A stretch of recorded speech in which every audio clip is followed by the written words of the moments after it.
For I know the plans I have for you, plans to prosper you, not to harm you, plans to give you hope and a future. Yan po ang nasa Jeremiah 29:11. Si Jeremiah po ay kinikilala ng Hudyo, Muslim at Kristiyano.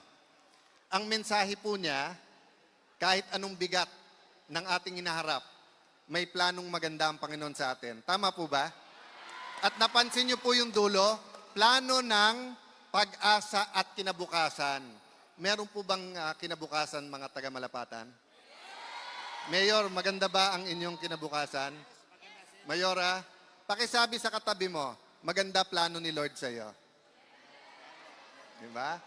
So, alam niyo po, nung nagkalinog, pwede ako mag-practice magbisaya. So, nakipagstoryahan si Kong Carol sa ako. Ang pangutana ko sa kanya, unsa ang kinahanglan ng mga taga Sarangani? Unsang tabang?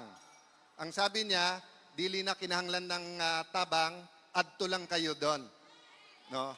Sabi ko, adto ko doon, wala man lang dala. Sabi niya, dalin mo si Robin. Kaya nagpapasalamat ako sa ating kapatid, napaka-busy nito.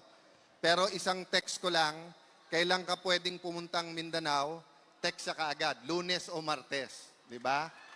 At katulad ni Robin,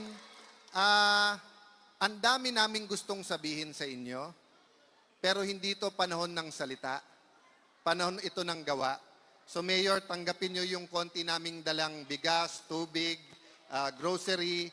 Meron na sa warehouse po konting building material. Pero katulad din po ng kay Mayor Victor James kanina, hindi natin masasabay-sabay, di ba? At kung sabay-sabay yung materialis at tulong, hindi matatapos yung mga bahay.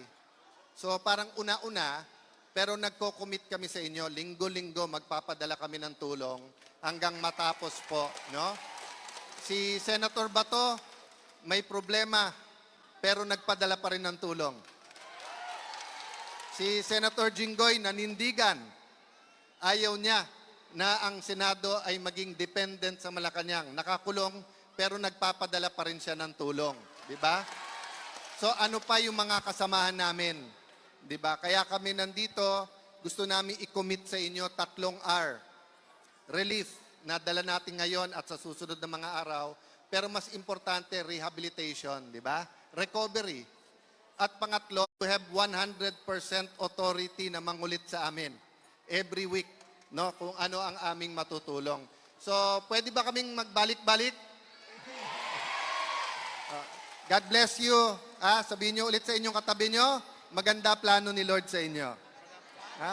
Siguro last message ko sa inyo, ang bata, hindi sinusunod ang sinasabi natin. Ang bata, sinusunod yung ginagawa natin. Di ba?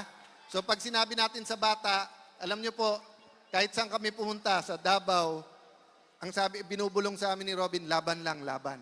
Laban daw. Iba-iba sinyales, may ganon, may ganon, may ganon, may opa. Di ba? Lahat, pero ang binubulong laban. So ang bata, ang nakikita niya. So dun po sa lubos na nahihirapan ngayon, laban lang po ha. Laban. Para makita po ng mga anak ng Malapan na kayo po ay titindig, kayo ay babangon at lalong gaganda ang inyong lugar. God bless you po.